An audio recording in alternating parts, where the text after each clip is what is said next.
Hello, welcome to Now Tell Us. At Now Tell Us is where we have guests come and tell us stories. They come and educate us, they come and highlight a cause that is interesting, that is a passion that they have. And always we are having great guests. And when I say always, it means even today we have a great guest. And our great guest today is going to tell us how to design our best life. And just as a reminder, if this is your first time here, please remember to subscribe to our YouTube channel. Also, if you want to see our past episodes or future episodes, or even this episode in the future, remember to go to www.nowtellus.com and enjoy all the episodes there.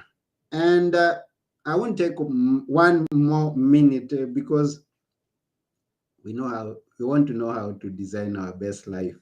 So I'm going to take you with me as we go and meet our guest today, who is known as Todd Andrewsen.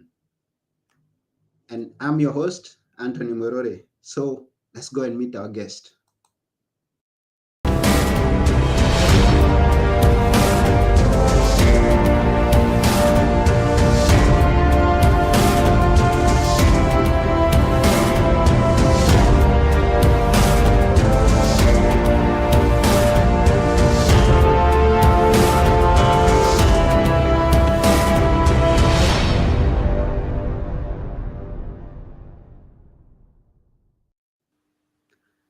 Hello, Todd. Hello.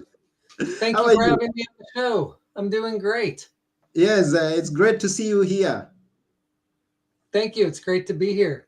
Welcome to Tell Us. So we are looking forward for you to tell us a lot of things, and we are glad and excited because of what you are going to tell us.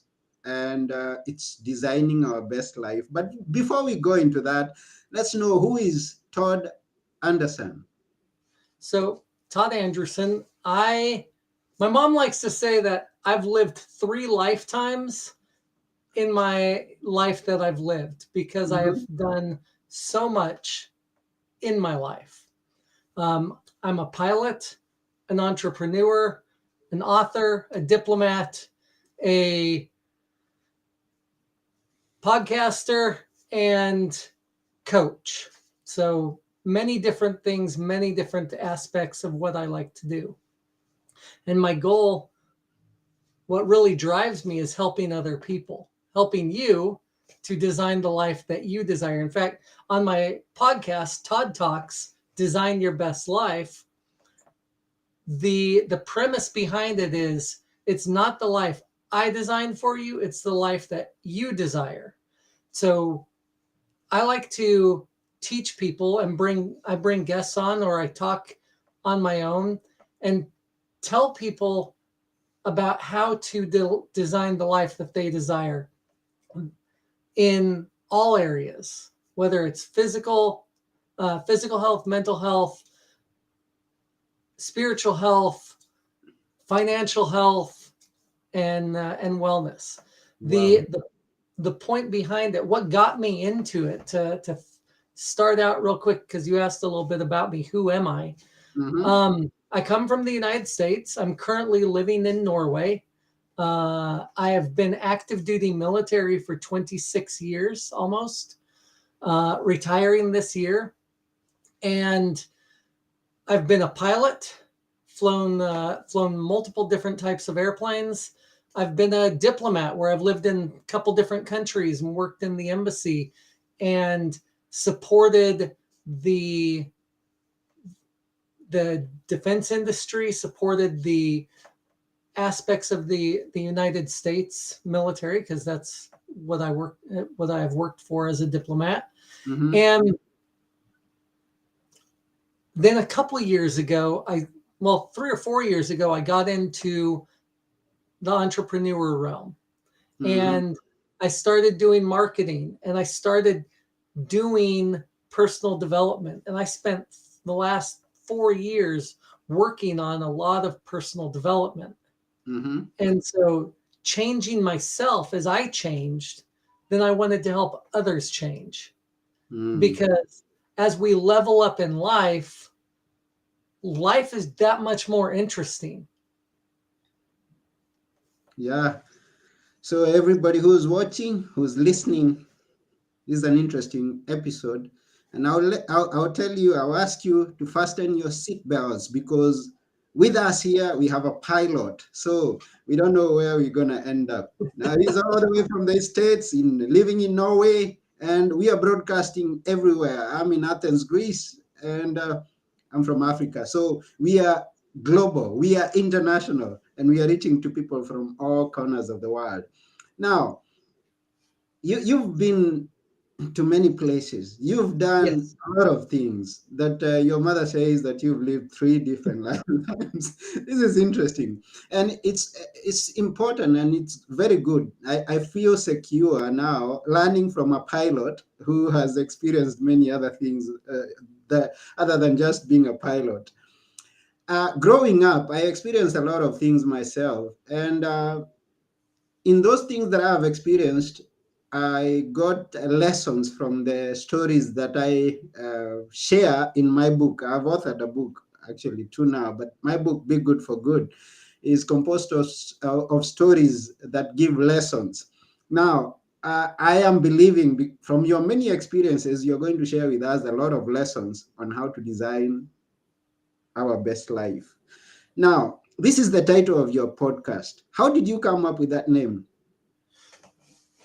I came up with it because in the personal development realm, we're always seeking to improve ourselves, improve our life. And I wanted something, when I think about doing personal improvement, personal development, especially as I've gone through my military career, I've always thought that it was important to do the things that made me a better person. And to you can go throughout a career, whether it's military, whether it's non-military civilian, you can go throughout a career or life and let life happen to you. In fact, I think a lot of people do that. They let life happen to them, and Mm-hmm. they just react to things. They don't actually set the tone or set the mood for their life. They don't set the stage. They're Mm-hmm. the, as I like to say, the secondary actors in the play of their life rather than the main actor. And Mm-hmm. so the design your best life idea was that take take your life, take the reins, we're going to go horseback terms, take the reins of your life and design the life that you want to live. Set goals and work towards them. Mm-hmm. And so by designing your best life, you're actually looking forward to the future while living and being mindful in the present. Mm. Wonderful. And thank you for that. And I also take this opportunity to thank all those who are watching us, those who are listening to us. We appreciate your presence here. And thank you for the comments. And we will also ask you to ask questions and be a participant of this episode as we learn from Todd. And I will mention one particular person whose dad grew up a military brat, and she embraces this. Thank you, Mishka. Um, and I also appreciate Gobida, Duta, and all the other people that are not appearing here. So let's keep going. Now, you've been in the military, you've been a diplomat, and you picked the Design Your Life title because of how people just live life for the sake of living and they take whatever comes.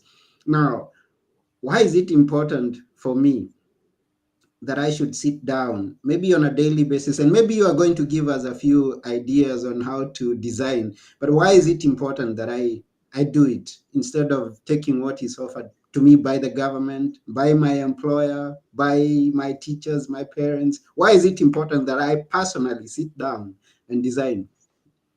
Well, it's important because 90% of people are unhappy with their life, Mm-hmm. unhappy with the work that, whether it's they're unhappy in one aspect of their life or more, whether Mm-hmm. it's their job. I've heard statistics of 75 to 90% of people are unhappy with the job that they're working at. Mm-hmm. They're unhappy with their relationships because they're not taking full advantage of, or not in relationships that they want to be in, that Mm-hmm. they're just living because that's the life, or that's the family, or that's the friends that they've always grown up with. Mm-hmm. As you as you it's so important to design the life you want to live, to make goals so that you can actually get where you want to go, so that you can actually enjoy this life. How Mm-hmm. many lives do we get? Well, we get One. this one. Mm-hmm. And so with this one life, do you want to get to the end of your life and have it be filled with regrets of, oh, I wish I would have done this, I wish I would have tried that, I'm sad that I didn't do this? Or do you want to get to the end of your life and say, man, what a great life. I did this, I had these kids, I had this, I raised my family like this, we went and traveled to these things, saw these things, did I sought to do this activity or this job and I did it. I wanted to learn this language, so I did. You see where I'm going? You design the things that you want so that by the time you get to the end of your life, Mm-hmm. which you never know when that's going to come, if you're Earl Nightingale said that success is striving towards a worthwhile goal. Mm-hmm. It's not reaching the goal, it's Mm-hmm. striving towards it. Mm-hmm. So if you're constantly designing the life you want, if you're then working towards a worthwhile goal, Mm-hmm. and say you die in the middle of it, not reaching it, but you're working towards it, that's a successful life. Mm-hmm. You're As long as you're striving towards something worthwhile, you're a success.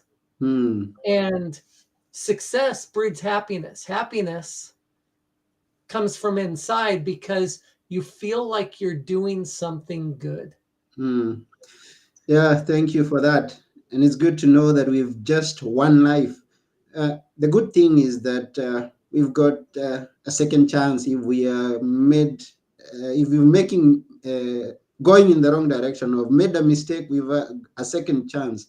Now, we have a second chance for Mishka, who has been in teaching, but then she retired from teaching and she wants to start a new career. She's actually in the middle of starting a new career. How does she start to design the rest of the life that she's going to be living, and whatever Well, it is that she's going to start? How did she start?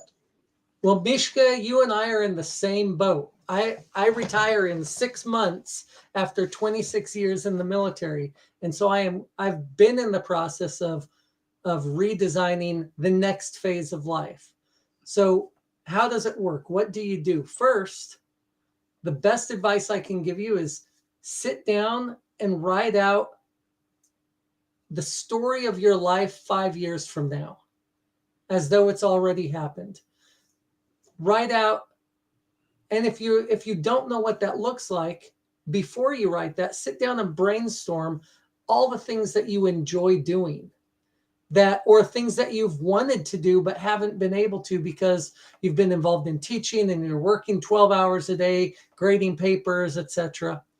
So brainstorm and just write out, free flow, let your mind just free flow and brain dump everything onto paper, that about things that you enjoy or have always wanted to try, or goals that you've had in the past that you suddenly are realizing maybe you want to do.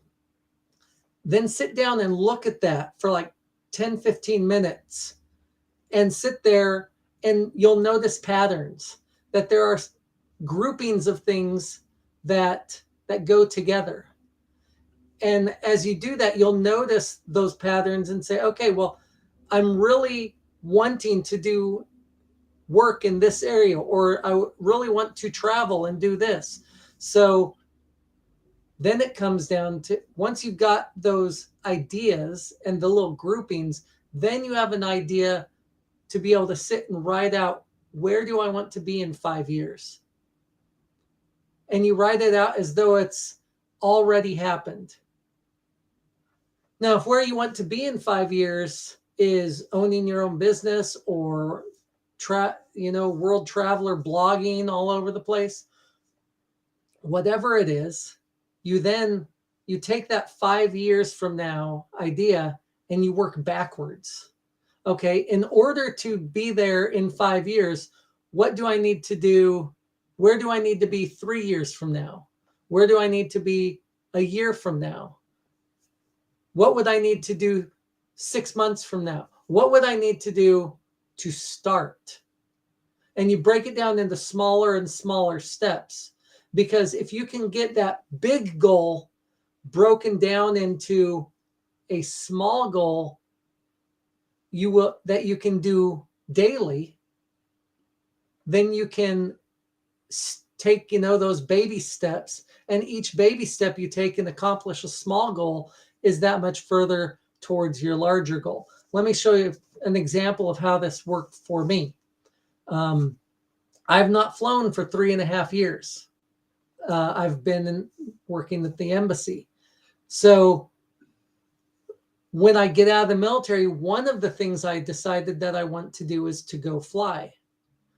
And to do that, I know 5 years from now what I want to be doing with flying. I want to be flying a large aircraft.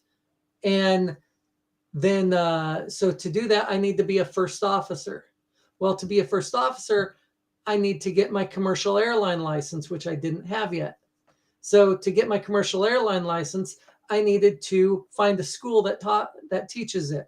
Then I needed to figure out how much that was going to cost, get a loan or save up the money, and then schedule the leave to go do it.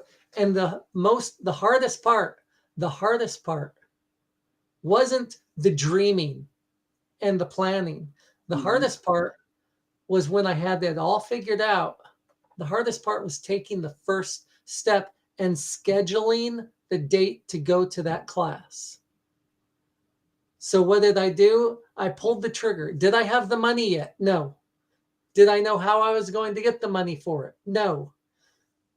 Did I have a little time to do it? I gave myself 3 months to get the money to go do the class. Then my brain had to figure out how to get the $10,000 it was going to cost me to go do the class. But I got the money. I went and did the class. I now have my airline transport pilot license, and I have a job offer for a cargo airline that I'll be flying for come next summer. So these are things that you set your very big goal, then you work it your way backwards to where do I need to start? And then you start. That's the key. You take that step, you pull the trigger, you take the leap. Even if you don't know how you're going to get there, you worry about where I am now. What can I do today to start? Thank you for that.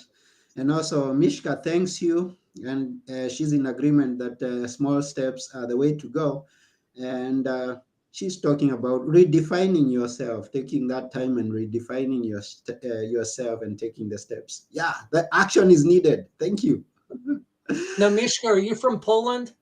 I love Poland. I was just there a couple months ago. Oh, she will tell us where she's from. Now, I also learned that you've been in different places. Now you're in Poland, and not only being there, but you speak so many languages. You speak English, you speak Spanish, you speak Italian, you speak Serbian. How do you learn all these languages? Well, Spanish I learned as a church missionary 30 years ago for the LDS Church, the Church of Jesus Christ of Latter-day Saints. I served a 2-year mission in Guatemala.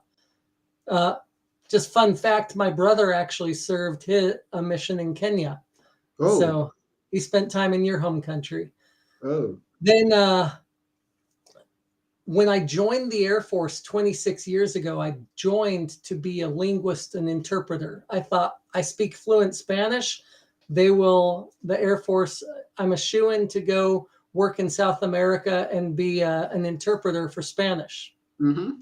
No, the Air Force said, okay, welcome to the Air Force. You can be an interpreter.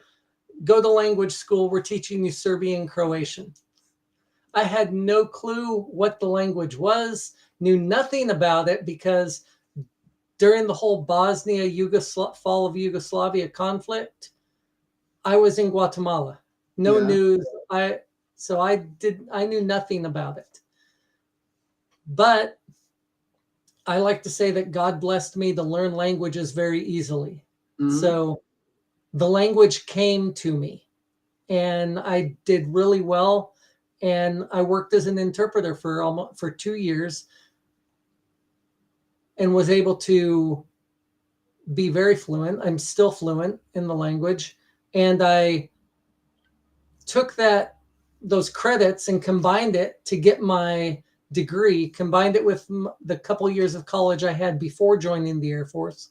Mm-hmm. Once I had my degree, I sent off my paperwork to become an officer, and that's when I got selected as a pilot in the Air Force. Because I had been a pilot, I started flying when I was 15. Mm-hmm. Fast forward a few years, and you reach a certain point in your career where you go either the traditional route of you're going to be a pilot, then you're going to work in the squadron and up the wing and just one way, or you do a alternate career, which is what I did, which was I would go to a assignment as a diplomat or foreign area officer, it's called, Mm-hmm. and then I would come back to flying and then go back to being a diplomat. So bounce from one job to the other. Mm-hmm. So when I got selected for that, I was like, okay, I speak Spanish, I speak a Serbian Croatian, shoo-in for going and getting that. No, the Air Force said, you want to learn another language? Okay. So they sent me to learn Italian. Mm. And by the time I got finished learning Italian, my brain was muddled. All the languages were just mixed up together. But for the first time in my career, the Air Force did something smart. They Mm-hmm. actually looked at my records at what languages that I spoke, and they sent me on a language immersion in Italy, then into Bosnia, and Mm-hmm. then to Spain, right after one after the other. And I lived with local family for a couple months, going to language school, and it separated all the languages in my brain so I could then jump from one to the other. And now it's not hard. I can jump from Spanish to Italian to Serbian, sometimes to German because I had a little bit of history with German. So Mm. it's just fun. I love languages, and it goes along with this designing your best life.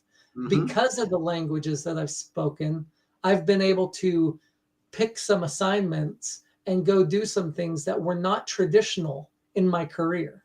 Mm-hmm. And I've gotten to meet people and do things because I speak these languages that have allowed me to really have a lot of fun and travel the world. Mm. And it's been great. That's beautiful. Mishka's dad is from Poland, although currently she's living in Roanoke. How do you pronounce that? Roanoke, Roanoke. Okay, Roanoke, Virginia. that's where she's living. Thank you, Mishka. We appreciate your presence here and your sharing. And I think she's a good one to connect with. So we are going to connect with her. But before we go to that place, that point, there's something that you shared here. And I want to understand, and maybe the listener also is asking himself or herself, you're into piloting, into diplomacy, you're pilot again, diplomat again, and it's the same thing happens. You're learning Spanish, you go to Italian, you go to Serbian, you go to English, you go. Just how do you focus on completing a course? Like you're in pilot, and you make sure that this new thing that has come your way is not going to distract you from going to a focus that you were in before, and you go back there and you continue, come back here and you continue. How do you make it? Tell us. Well, I love school. Okay. That's the best way to put it is I love learning. Mm-hmm. When I was young, I developed the desire to be a perpetual student. So I love learning things. I'm always trying to learn something new. And so one of the things that I found, especially when I got into personal development, right, is that our brains constantly can learn new information. It's Mm-hmm. not like in the old days where they said old dogs can't learn new tricks. You can continue to develop new brain cells and new connections in your brain all the way until you die. Mm-hmm. Unless you have some medical thing like Alzheimer's, which makes it so that you stop being able to have that memory. Mm-hmm. But as long as you're continually to learn, you're continuing to grow new cells and new connections. And so for me, the way I'm able to focus on one thing is I, for most of it, I've gone to school. So I go Mm-hmm. to school and I'm working 8 hours a day, 10 hours a day on one subject. But in order to not lose the other things, when I was learning pilot training in the Air Force, it was 2 years of training.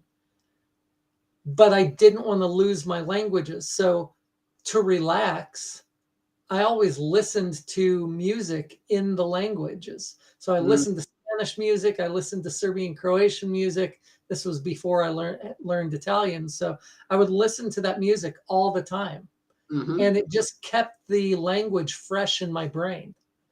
Mm-hmm. And that's a great way I always say to remember a language is to listen to music from the country or in the language that you speak. Mm-hmm. And as you do that, you find something that allows you to shift your brain from one subject to the other so that when you're in one thing, you're focusing on that one thing. Then you take a break, go focus on something else rather than trying to multitask. Because when you try to do everything all at once, all the different things, Mm-hmm. you end up not doing well at any of them. Mm-hmm. I get it. And thank you very much for sharing that. Now, I know people who are listening, and they are, I mean, they don't have an idea. Just like Mishka would ask, how do you start? Some have started, but they are just about losing hope of continuing. And it's their field. They are sure it's their field, but they may be going through some challenges. Uh, how do you encourage someone to keep on going when they think that it's all over?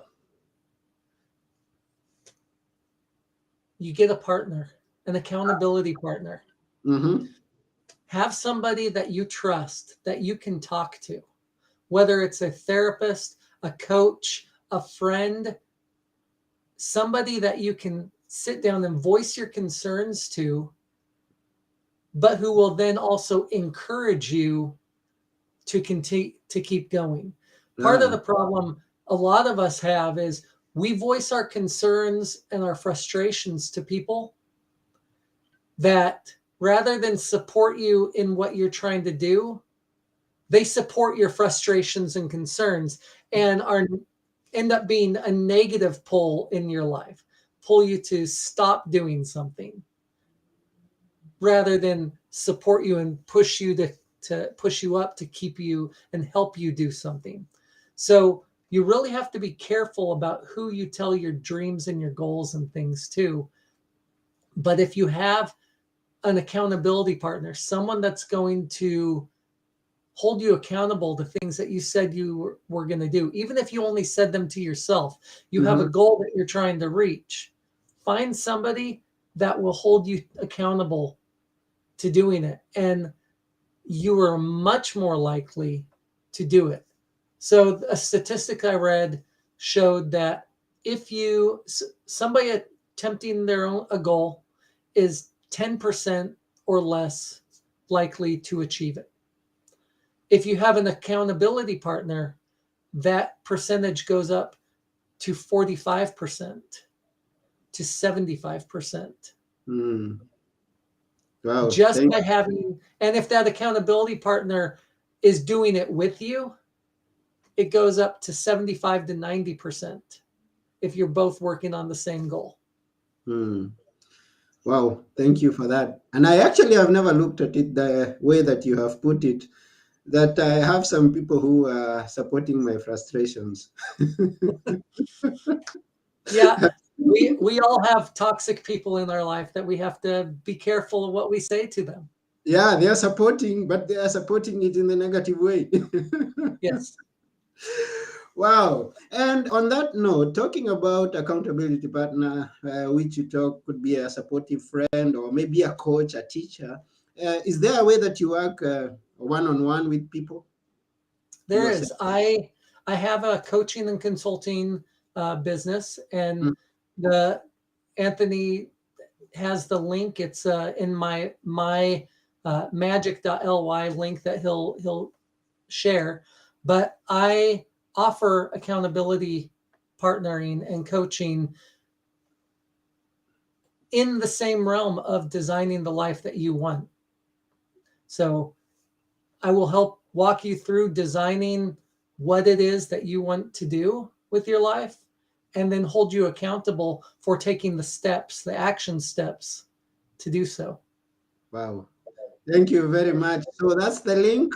It's there on the screen, and it's also on the description of the video that you're watching. So you can click there and follow up with Todd and go and design your best life with someone who is supporting you, someone who is encouraging you, someone who is not supporting your frustrations or your everything that is negative, someone who is supporting the best of you. So we really thank you very, very, very much, Todd, because we are almost coming to the end of this show. And we thank you for taking your time and being with us here and encouraging us and giving us an insight of how to design our best life. But It was my pleasure. before you go, yeah, before you go, we'd like you to leave us with a few words that we should always remember. Which are they? A few things you should always remember are these: that this is your life. Only you can decide how you want to live it. Others will try to tell you what to do, others will tell you how to live it, but it's your life. You make the choices, and you also reap the rewards or the consequences based on those choices. So design the life that you want to live, and don't just live the life that the consequences choose for you. Mm. Thank you very much, Todd. We really thank you for being with us. And Well, thank all you. the It's been my guests, pleasure. yes, all the guests, all the viewers, all the listeners, we appreciate you. Even those who get to listen us as the recorded version of this episode, we thank you for taking your time. And it's been a wonderful time. This has been Now Tell Us. And I've been your host, Anthony Morore. And together with our guest, Todd Andrewsen, we are saying bye for now. See you next time. Thank Bye. you. Yeah, bye.